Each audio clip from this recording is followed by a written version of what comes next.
Thank you very much. Good afternoon. I'm honored to welcome Prime Minister Erna Solberg of Norway to the White House. Madam Prime Minister, it's been a pleasure to host you today. We had some very interesting discussions as we strengthen the wonderful friendship between our two countries. Norwegians and Americans have so much in common. We're nations made up of strong, pioneering, and adventurous people, to say the least. Over 1,000 years ago, daring voyagers of Norwegian descent, such as Eric the Red, braved treacherous seas in courageous missions of exploration. Centuries later, during the Second World War, brave Norwegians escaped occupied Norway to fight alongside of Americans and the Allies, including on the beaches of Normandy in 1944. Our friendship builds on this proud and noble history and is rooted in our commitment to confront the problems of today with that same confidence and that same determination, and I think it might even be greater determination. We've just concluded a series of discussions on how we can work together to promote a future of security and world prosperity, and also a great future for our respective countries working together. The Prime Minister and I are both committed to strengthening the NATO alliance. Norway has made contributions to the NATO-led mission in Afghanistan, where we are doing very well. It's been turned around, as well as to NATO and NATO's enhanced forward presence in Poland and the Baltic states. I want to thank the Prime Minister and the Norwegian people for their participation in these efforts.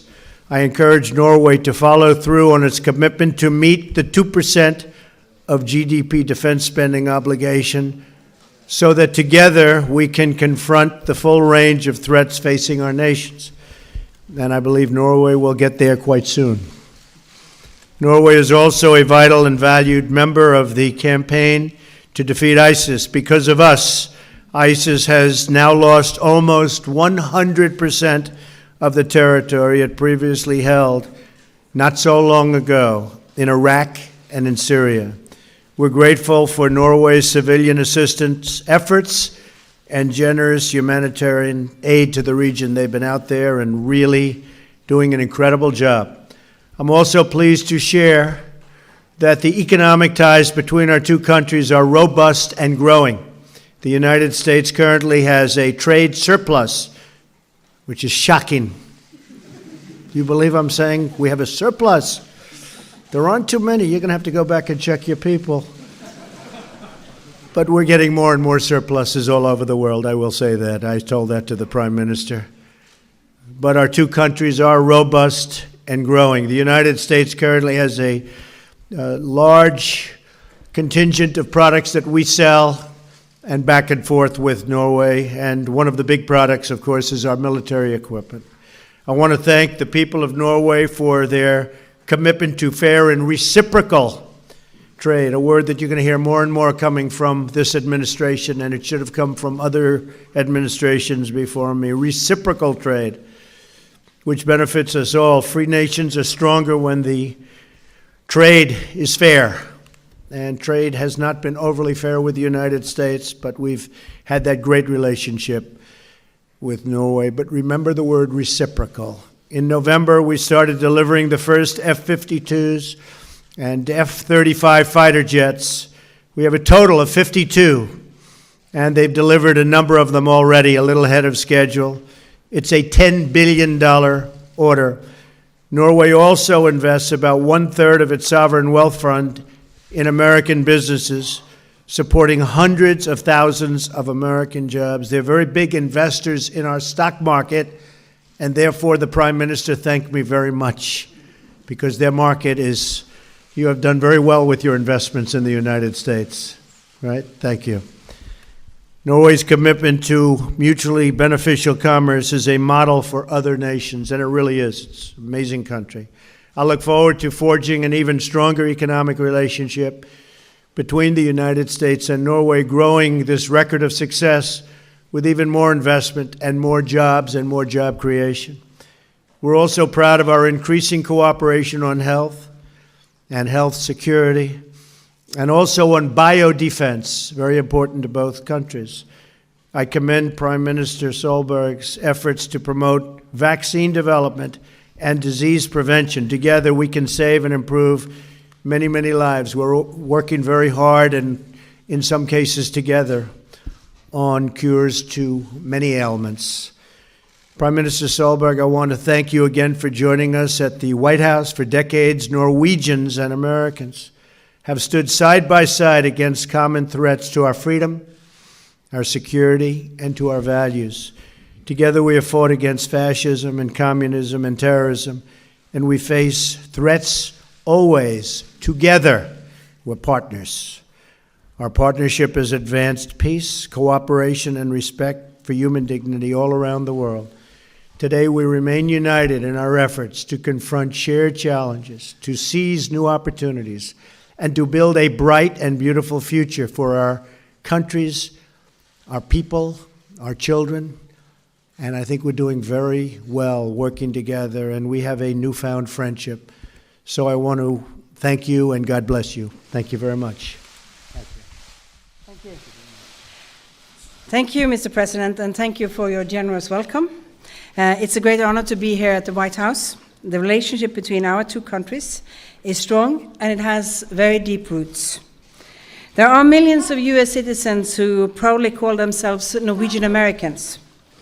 And our Norwegian Constitution, the second oldest in the world, that is still in force, was inspired by American ideals. And we have had a long and continuous history of serving shoulder to shoulder on battlefields around the world. The US remains our most important ally, a major trade partner, and a close friend. Today, we have discussed issues of importance for our relationship, how we can keep our countries and citizens safe, how we can grow our economies, how we can further the cooperation in areas of mutual interest. And I have assured President Trump that Norway remains an ally and a friend that you can count on in the future. We are already number 2 in NATO after the US in terms of defense spending per capita, and we are making significant investments to further strengthen our defense. And this includes, as the President said, some big buys from American industry. P-8 maritime patrol aircraft from Boeing, 52 F-35 combat aircraft from Lockheed Martin, our largest single public investment ever in Norway. But also we are buying new submarines and investments in intelligence capabilities and army assets, and which is important also for our job in the northern part.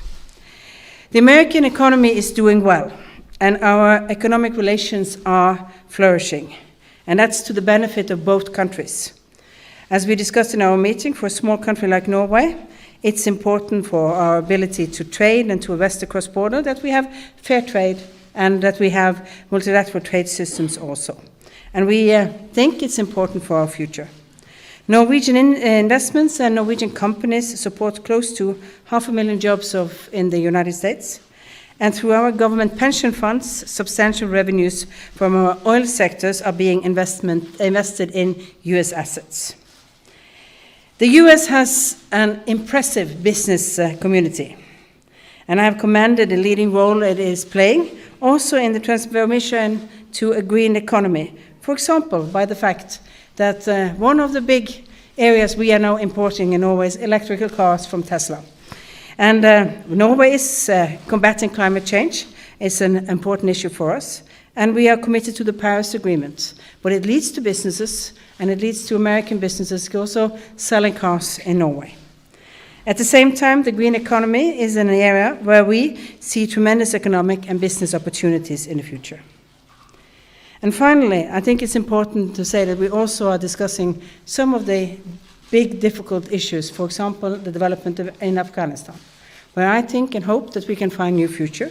It's important that we are all working together to find solutions both in North Korea, Afghanistan, Syria, and Iraq. And since September 11, 2001, Norway has contributed to a range of missions and operations, including the fight against ISIS. And I have assured the President that we remain unwavering in our commitment to the fight against terrorism all over the world. So, Mr. President, I am looking forward to future cooperation, and thank you for a very fruitful meeting. Thank you. Thank you. Okay, some questions. How about Sarah Westwood? Where is Sarah? Sarah, thank you.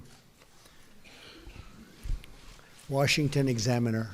Yes, thank you, Mr. President. Yesterday, in a meeting with lawmakers, you said that you would be open to signing just about any immigration deal that bipartisan group of lawmakers sent to you. That's right. Would you be willing to sign an immigration deal that ultimately does not include funding for the border wall, or would that be a red line for you? No. No? It's got to include the wall. We need the wall for security. We need the wall for safety. We need the wall for stopping the drugs from pouring in. I would imagine that the people in the room, both Democrat and Republican, I really believe they're going to come up with a solution to the DACA problem, which has been going on for a long time, and maybe beyond that, immigration as a whole. But any solution has to include the wall, because without the wall, it all doesn't work. You can look at other instances. Look at what happened in Israel. They put up the wall. They solved a very major problem. We need the wall. We have to have the wall for security purposes. Security is number one. And so the answer is have to have the wall. Thank you. And please. Yes.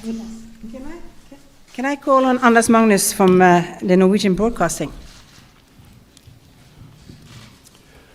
Mr. President, Prime Minister, recently an American General, Robert Neller, told his Marines based in Norway, there's a war coming, a big-ass fight. Mr. President, how imminent is that big war, and where will it take place? When you say the big war, you're saying what? Say it. It was an American general, Robert Neller. He visited the Norwegian, the American Marines based in Norway, and he said there's a war coming, a big-ass fight. When will that war come? Well, maybe he knows something that I don't know. Okay. I would say this. I would say this. We have a very, very powerful military. We're getting more powerful by the month, by the day. We're ordering a lot of the equipment that you're ordering. We're ordering it, but in larger amounts, to put it mildly.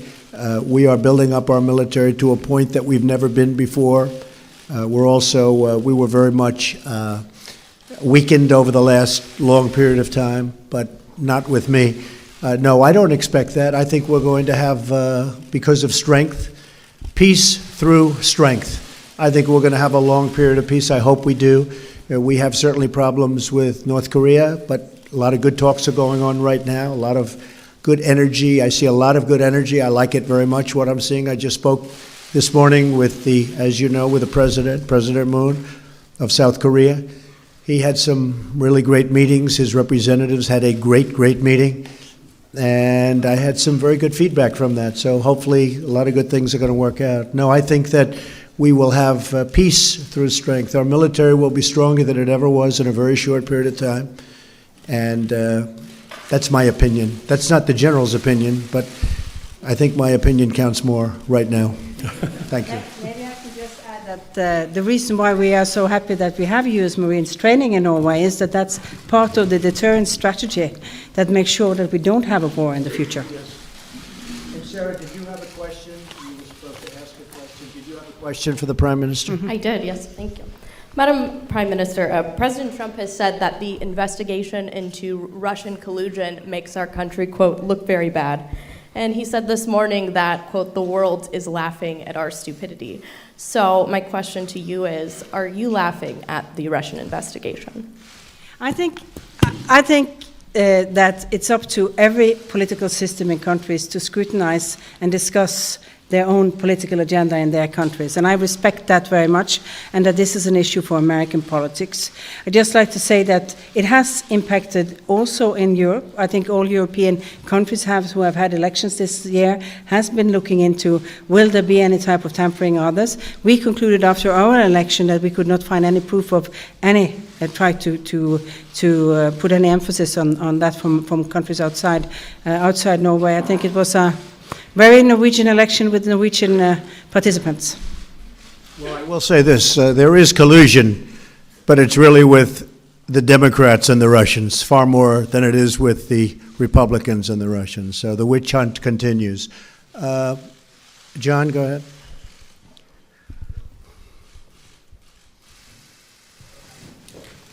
Thank you, Mr. President. I also have a question for the Prime Minister, but if I could address the President first. Sarah brought up the Russia investigation. Your legal team, sources have told us, believes that in the next few weeks, the special counsel, Robert Mueller, will ask for some sort of an interview with you, your legal team believes, as part of wrapping up his investigation. Are you open to meeting with him? Would you be willing to meet with him without condition, or would you demand that a strict set of parameters be placed around any encounter between you and the special counsel? Well, again, John, there has been no collusion between the Trump campaign and Russians, or Trump and Russians, no collusion. When I watch you interviewing all the people leaving their committees, I mean, the Democrats are all running for office and they're trying to say this, that, but bottom line, they all say there's no collusion. And there is no collusion. And when you talk about interviews, Hillary Clinton had an interview where she wasn't sworn in, she wasn't given the oath, they didn't take notes, they didn't record, and it was done on the 4th of July weekend. That's perhaps ridiculous, and a lot of people looked upon that as being a very serious breach, and it really was. But again, I'll speak to attorneys. I can only say this: there was absolutely no collusion. Everybody knows it. Every committee. I've been in office now for 11 months. For 11 months, they've had this phony cloud over this administration, over our government, and it has hurt our government. It does hurt our government. It's a Democrat hoax that was brought up as an excuse for losing an election that, frankly, the Democrats should have won because they have such a tremendous advantage in the Electoral College. So it was brought up for that reason.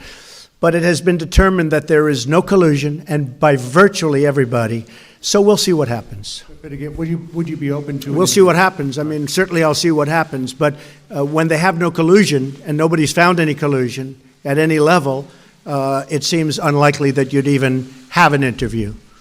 And Madam Prime Minister, Norway shares a small but strategic border with Russia. President Trump's position has been it's better to try to work with Vladimir Putin, if possible, than to work against him. Mm-hmm. Where do you come down on that idea of better to work with Putin than to not work with him? Well, I think Russia is an important player in the international world, and I don't think you can not work with and talk to. But on the other hand, it's important to say that we have aligned with all the sanctions, as the European Union has done, and as a member connected both in NATO and interconnected to that. And we have also suffered some economic difficulties in some areas in Norway based on those sanctions. But on the other hand, we have a very good relationship with Russia over that border area, where we do have very much free movement of people, special zone of people moving to and fro. We have very large cooperation on sustainable fisheries in this area. It's the biggest cod area in the world with a sustainable resource, and we do patrol it, we do work together. So we think it's important to do two things at the same time. Yes, the international law is firm and clear. There was a break of that to the annexation of Crimea and the situation in Ukraine, and we do stand by all of our allies with that.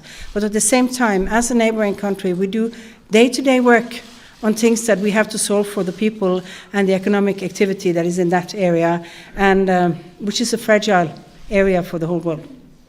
Just to add to the answer, I think it is much better to work with Russia. It's very much better having to do with North Korea, where we currently have a problem that should have never been my problem. This should have been a problem solved many years ago when it was much less dangerous, but it was given to me along with a big mess of other things. But I will say this: I am for massive oil and gas and everything else and a lot of energy. Putin can't love that. I am for the strongest military that the United States ever had. Putin can't love that. But Hillary was not for a strong military, and Hillary, my opponent, was for windmills, and she was for other types of energy that don't have the same capacities at this moment, certainly. So I just want to say that it's a lot better to work with other countries. We're working with China or North Korea. We're working with various other countries, and I think we're doing very well. We had a great talk, as you know, and as you reported. We had a great talk this morning with President Moon, and I think that a lot of good things are happening. We're going to see what happens. But working with other countries, whether it's Russia or China or India or any of the countries that surround this world and encompass this world, that's a good thing, John. That's not a bad thing. That's a very good thing. Okay? Okay, go ahead. From Aftenposten. Mr. President, Prime Minister, Norway strongly supports the Paris Agreement and have expressed regret that you have decided to leave it. What could persuade you to remain, and what kind of common ground did you find in your talks today on this topic? Well, it wasn't a major topic, I must tell you. We talked about other things, including mostly trade, but I will say that the Paris Agreement as drawn and as we signed was very unfair to the United States. It put great penalties on us. It made it very difficult for us to deal in terms of business. It took away a lot of our asset values. We are a country rich in gas and coal and oil and lots of other things, and there was a tremendous penalty for using it. It hurt our businesses. According to some estimates, we would have had to close businesses in order to qualify by 2025, whereas, as an example, China, by 2030, they don't kick in until 2030. Russia, someplace in the mid-1990s, that was their standard, and that was never a good standard because that was a dirty standard for the environment. It treated the United States very unfairly, and frankly, it's an agreement that I have no problem with, but I had a problem with the agreement that they signed because, as usual, they made a bad deal. So we could conceivably go back in, but I say this, we are very strong on the environment. I feel very strongly about the environment. Our EPA and our EPA commissioners are very, very powerful in the sense that they want to have clean water, clean air, but we also want businesses that can compete. And the Paris Accord really would have taken away our competitive edge. And we're not going to let that happen. I'm not going to let it happen. And if I just might add that there are business opportunities in this, as we talked about during this, because we have strict regulations on to reach our Paris targets. That means that we have very strong policies for environmental friendly and climate friendly technologies, and which is a small part of why the United States now have a surplus in the economy towards Norway. So you never miss up on a good opportunity with good environmental standards. One of the great assets of Norway is a thing called water, and they have tremendous hydropower. Tremendous. In fact, most of your energy or your electricity is produced by hydro. I wish we'd do some of that, but hydropower is fantastic, and it's a great asset that you have.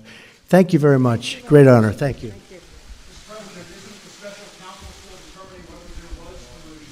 Thank you very much.